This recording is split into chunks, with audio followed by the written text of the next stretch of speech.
নমস্কার বন্ধুরা, Shampa blog and beauty চ্যানেলে আপনাদের সকলকে স্বাগত। আশা করি আপনারা সবাই খুব ভালো আছেন। আবারও আমি আজকে চলে এসেছি একটি নতুন ভিডিও নিয়ে। বন্ধুরা, এখন তো প্রচণ্ড গরম পড়ে গেছে, আর এই গরমের মধ্যে কিন্তু মশার উপদ্রবও বেড়ে গেছে।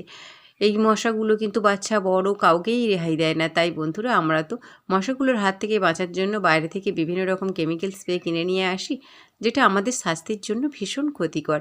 তাই বন্ধুরা, ওই সমস্ত জিনিস কিনে না এনে যদি আপনারা বাড়িতে থাকা কয়েকটি উপকরণ দিয়ে একটি ঘরোয়া রেমেডি বানিয়ে নেন, তাহলে দেখবেন খুব সহজেই মশা আপনাদের বাড়ি থেকে বিদায় নিয়েছে। তাহলে চলুন বন্ধুরা, ভিডিওটি শেষ পর্যন্ত দেখে নেওয়া যাক।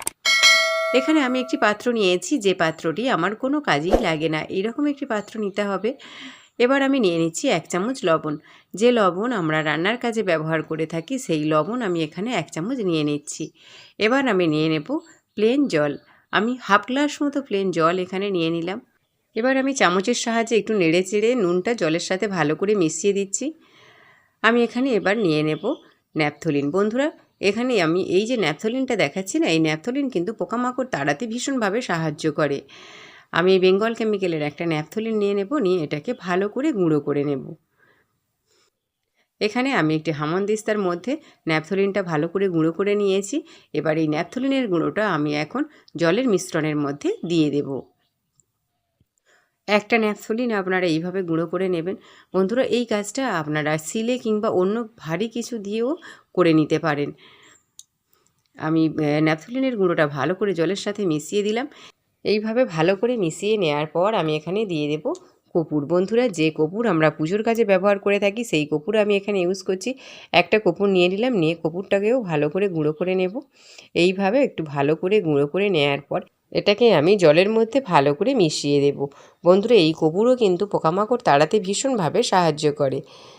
কর্পূরের গুঁড়োটা আমার জলের মধ্যে ঢেলে দেওয়া হয়ে গেছে। এবার আমি চামচের সাহায্যে ভালো করে সমস্ত উপকরণ মিশিয়ে নেব জলের সাথে। এইভাবে ভালো করে মিশিয়ে নেওয়ার পর বন্ধুরা, আমি এখানে দিয়ে দিচ্ছি ভিনিগার।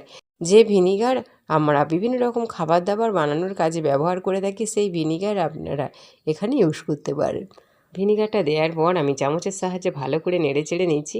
এইভাবে ভালো করে একটু নেড়ে চেড়ে নিয়ে আমি এখানে দিয়ে দেব ডেটল। বন্ধুরা, ডেটল কিন্তু কম বেশি আমাদের প্রত্যেকেরই বাড়িতে রয়েছে। সেই ডেটল আমি এখানে 1 চামচ মতো দিয়ে দেব। বুঝতেই পারছেন, ডেটলের যে উগ্র গন্ধ রয়েছে, তার কারণে মশা মাছি কোনো কিছুই কিন্তু ধারে কাছে ঘেঁষবে না। ডেটলটা দেওয়ার পর আমি আবারও ভালো করে নেড়ে চেড়ে নিচ্ছি। এইভাবে ভালো করে নেড়ে চেড়ে নিয়ে এখানে আমি আরও একটি উপকরণ মিশিয়ে দেব, যেটা কিন্তু আমাদের সকলের বাড়িতেই রয়েছে। বন্ধুরা, আমি এখানে যে উপকরণটির কথা বলছি সেটি হলো সার্ফ। আমি এখানে সার্ফ এক্সেল ব্যবহার করেছি, এটা আমার কাছে ছিল তাই আমি এটা ইউজ করেছি। আপনাদের কাছে যে সার্ফ থাকবে সেটা আপনারা ইউজ করতে পারেন। আমি 1 চামচ মতো সার্ফ এক্সেল দিয়ে দিলাম। এবার আমি জলের মধ্যে দেওয়ার পর ভালো করে নেড়ে চেড়ে নেব। এইভাবে ভালো করে নেড়ে চেড়ে নেওয়ার পর এটাকে আমি একটা স্প্রে বোতলের মধ্যে ভরে নেব। আর এই ধরনের নিত্য নতুন ভিডিও পেতে আমার এই চ্যানেলটিকে সাবস্ক্রাইব করবেন, লাইক করবেন আর বন্ধুদের সাথে অনেক অনেক শেয়ার করবেন। বন্ধুরা, আমার কাছে এই স্প্রে বোতলটা ছিল তাই আমি এটা ইউজ করেছি। আপনাদের কাছে যে স্প্রে বোতল থাকবে সেই স্প্রে বোতল ইউজ করবেন। আমি এখন স্প্রে বোতলের ঢাকাটা খুলে নিচ্ছি, নিয়ে এই ফানেলটাকে স্প্রে বোতলের উপরে রাখলাম। এবার আমি এর উপরে রেখে দেবো ছাঁকনি। বন্ধুরা, অবশ্যই ছাঁকনিটা ইউজ করতে হবে, তা না হলে স্প্রে বোতলের পাইপ জাম করতে পারে।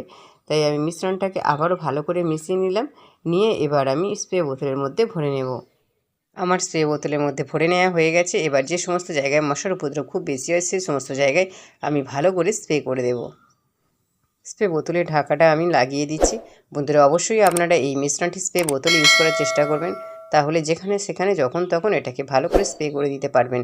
তা না হলে কিন্তু অন্য কোনো পাত্রে হলে ভীষণ অসুবিধা হবে। আমার স্প্রে বোতলের মধ্যে ভরে নেওয়া হয়ে গেছে।